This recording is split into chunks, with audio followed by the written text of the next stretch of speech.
കേട്ടോ. ശുഗവനത്തിന്റെ തൊട്ടടുത്ത് തന്നെയാണ് ഈ ബോൺസായി ഗാർഡൻ ഉള്ളത്. നമുക്കിനി ഗാർഡനുള്ളിലെ കാഴ്ചകളിലേക്ക് പോവാം.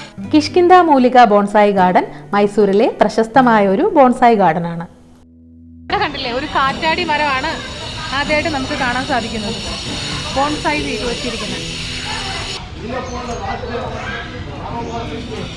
ബോൺസായി ചെടികളുടെ ഒരു ലോകം തന്നെയാട്ടോ ഇത്. ഒരുപാട് ബോൺസായി ചെടികൾ ഇവിടെ കാണാൻ സാധിക്കുന്നുണ്ട്.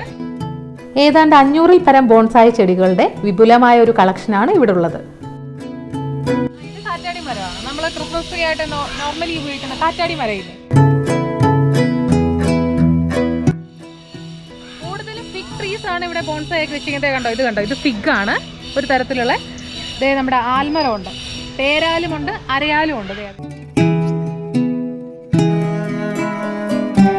പേരാലും അരയാലും ഒരുമിച്ച് നിൽക്കുകയാണ്.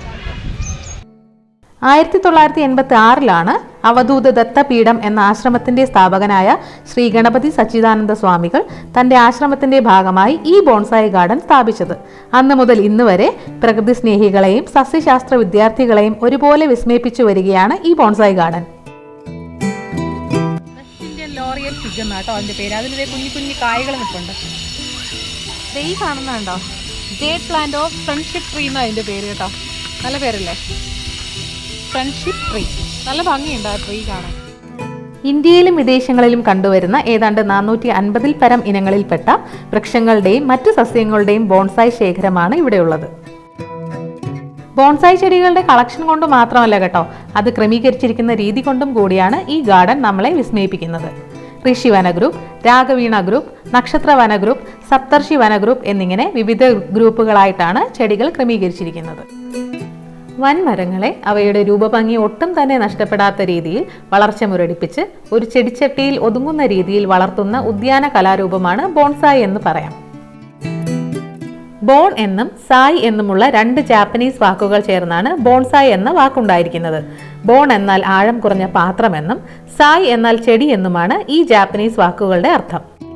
പേര് ജപ്പാനിൽ നിന്നാണ് വന്നതെങ്കിലും ഈ ബോൺസായി എന്ന കലാരൂപം AD 2-ാം നൂറ്റാണ്ടിൽ ചൈനയിലെ പെൻജിങ് എന്ന സ്ഥലത്താണ് ഉത്ഭവിച്ചത്. 9-ാം നൂറ്റാണ്ടോടുകൂടിയാണ് ഈ ഉദ്യാനകല ജപ്പാനിൽ എത്തിയത്. പക്ഷേ ജപ്പാനിൽ എത്തിയതോടെയാണ് ഈ രീതിക്ക് കൂടുതൽ ജനപ്രീതി ലഭിച്ചതെന്ന് പറയാം. നമ്മളിപ്പോൾ കാണുന്നത് കാൻഡിൽ ട്രീ ആട്ടോ. കാൻഡിൽ ട്രീയുടെ ബോൺസായി. നോക്കി, അതിൽ ചെറിയ കായകൾ നിൽപ്പുണ്ട്. ഒരുപക്ഷെ ഈ കായകൾക്ക് കാൻഡിലിന്റെ ഷേപ്പ് ഉള്ളതുകൊണ്ടായിരിക്കാം കേട്ടോ ഇതിന് ഈ പേര് വന്നത്. ഇവിടെ കണ്ടോ, നല്ലൊരു ട്രീ നിൽപ്പുണ്ട് ബോൺസായുടെ. ഇത് ബ്രസീലിയൻ റെയിൻ ട്രീ ആണ്. ഭംഗിയാ നോക്ക്. അത് ശരിക്കും നമ്മൾ താഴെ നോക്കുമ്പോഴേ ഒരു മരത്തിന്റെ താഴെ നിൽക്കുന്ന പോലൊരു ഫീലാണ്.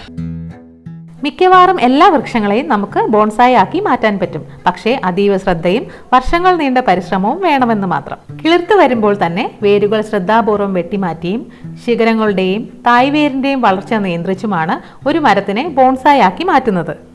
കേൾക്കുമ്പോൾ നിസ്സാരമായി തോന്നുന്നുണ്ടല്ലേ? പക്ഷേ എത്രയോ വർഷക്കാലത്തെ നിരന്തര പരിശ്രമത്തിന്റെയും അധ്വാനത്തിന്റെയും ഫലമാണ് നമ്മൾ ഈ കാണുന്ന ഓരോ ബോൺസായി ചെടിയും.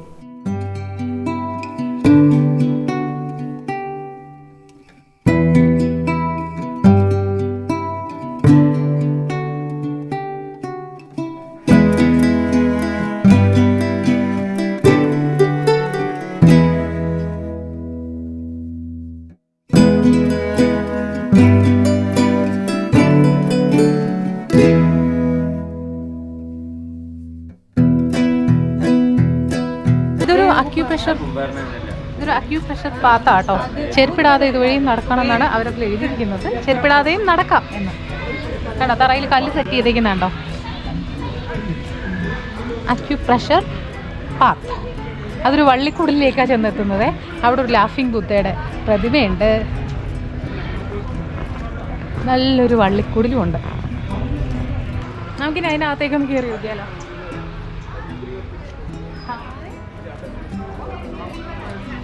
അടിപൊളി കേട്ടോ. നല്ല തണുപ്പുണ്ട് ഇതിനകത്ത്. ശരിക്കും ഒരു വള്ളിക്കുടലല്ലേ.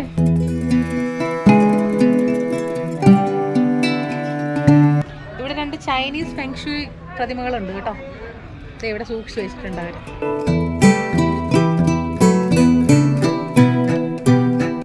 ബോൺസായി ഗാർഡനും ശുഗവനവും ഒരേ പ്രോപ്പർട്ടിക്കുള്ളിൽ തന്നെയാണ് കേട്ടോ. ഇത് അവിടെ നിന്ന് ഞങ്ങൾക്ക് ഇറങ്ങിയപ്പോൾ ഒരു ഷോൾ തന്നിരുന്നു. ശുഗവനത്തിൽ നിന്ന് ഇറങ്ങിയപ്പോൾ ഇത് അവർ തന്നതാണ്. ഈ കിഷ്കിന്ധ മൂലിക ഗാർഡൻ മൈസൂർ സിറ്റിയിൽ തന്നെയാണുള്ളത്. മൈസൂർ പാലസിൽ നിന്നും 4 കിലോമീറ്റർ മാത്രമേ ഇങ്ങോട്ടേക്ക് ദൂരമുള്ളൂ. മൈസൂർ സന്ദർശിക്കുന്നവർക്കുള്ള ഒരു മസ്റ്റ് വിസിറ്റ് പ്ലേസ് ആണ് ഈ ബോൺസായി ഗാർഡനും ഒപ്പമുള്ള ശുഗവനവും. ശുഗവനത്തിന്റെ കാഴ്ചകൾ നിങ്ങൾ കഴിഞ്ഞ വീഡിയോയിൽ കണ്ടു കാണുമല്ലോ അല്ലേ? ഇല്ലെങ്കിൽ മറക്കാതെ തന്നെ കാണണേ. ശുഗവനത്തിൽ കയറാൻ നമുക്ക് ഫീ ഒന്നും കൊടുക്കേണ്ടതില്ല കേട്ടോ. പക്ഷേ ബോൺസായി ഗാർഡനിലേക്ക് പെർ ഹെഡ് 25 റുപ്പീസ് ആണ് കേട്ടോ. കുട്ടികൾക്ക് ഫ്രീ ആണ്. ഇവിടെ എല്ലാ ചെടികളുടെയും ബോൺസായി ഉണ്ട് കേട്ടോ. ഇത് കണ്ടോ, കരിമ്പിൻ്റെ ഒരു ബോൺസായി പ്ലാന്റ് ഇത് ഇവിടെ ഉണ്ട്. ഈ ഭാഗത്ത് ചെറിയ ചെറിയ ബോൺസായി പ്ലാന്റ്സ് കണ്ടോ. കല്ല് കൊണ്ട് തന്നെയുള്ള ഒരു സ്റ്റാൻഡ്, കരിങ്കല്ല് കൊണ്ട് തന്നെ ചെയ്തിരിക്കുന്ന ഒരു സ്റ്റാൻഡിൽ നല്ലോണം അടുക്കി വെച്ചിട്ടുണ്ട് കേട്ടോ. കുഞ്ഞു കുഞ്ഞു പ്ലാന്റ്സ് ആണത്.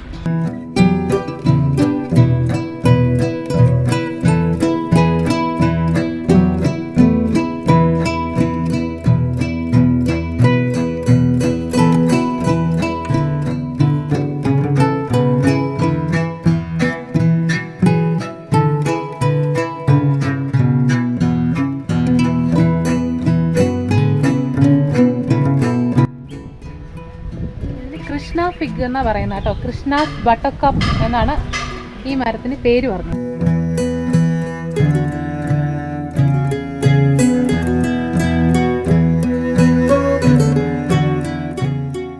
ശുഗവനത്തിൽ കണ്ടതുപോലെ ഇവിടെയും അനേകം ടെറാക്കോട്ട ശില്പങ്ങളുണ്ട് കേട്ടോ.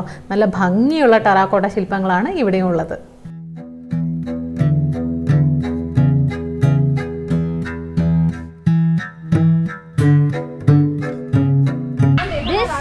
Bonsai banana tree. അതെ, വാഴയുടെയും ബോൺസായി ഉണ്ട്.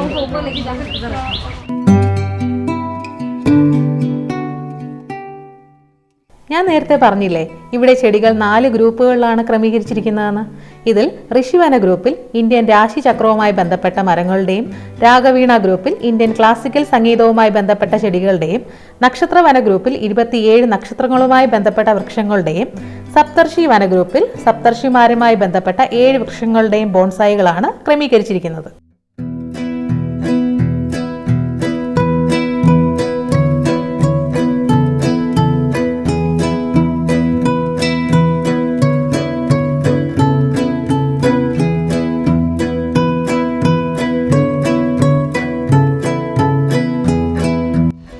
കാണുന്നതാണ്ടോ, അതിലൊരു കുഞ്ഞു കുടം വെച്ചിട്ടില്ലേ?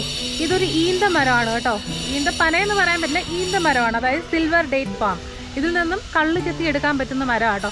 അതിൻ്റെ ഒരു മിനിയേച്ചർ, അതിനൊരു മിനിയേച്ചറായിട്ടാണ് ആ ഒരു കുടം അവിടെ തൂക്കിയിട്ടിട്ടില്ലേ, നമുക്കത് കാണാൻ സാധിക്കുന്നുണ്ട്. Silver date palm.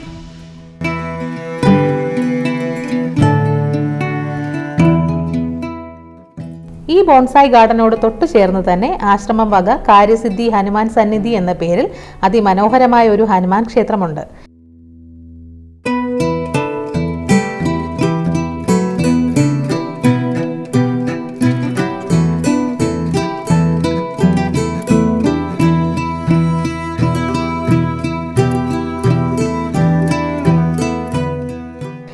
അടി ഉയരമുള്ള ഒറ്റക്കല്ലിൽ തീർത്ത അതിമനോഹരമായ ഹനുമാൻ പ്രതിമയാണ് ഈ ക്ഷേത്രത്തിലെ പ്രധാന ആകർഷണം.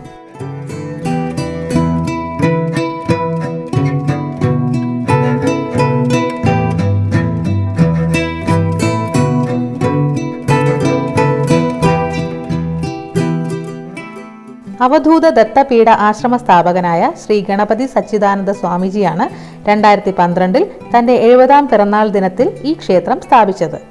ലോകത്തിൽ ഏറ്റവും കൂടുതൽ ആൾക്കാർ ഒരേ സമയം പങ്കെടുത്ത ഹനുമാൻ ചാലിസ നടന്ന ക്ഷേത്രം എന്ന ഗിന്നസ് റെക്കോർഡ് ഈ ക്ഷേത്രത്തിനാണ് കേട്ടോ.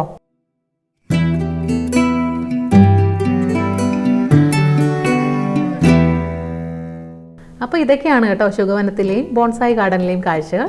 അപ്പോൾ ഇന്നത്തെ വീഡിയോ നിങ്ങൾക്ക് എല്ലാവർക്കും ഇഷ്ടമായെന്ന് കരുതുന്നു. വീഡിയോ ഇഷ്ടമായെങ്കിൽ എല്ലാവരും ലൈക്ക് ചെയ്യുക, കമൻറ്റ് ചെയ്യുക, ഷെയർ ചെയ്യുക.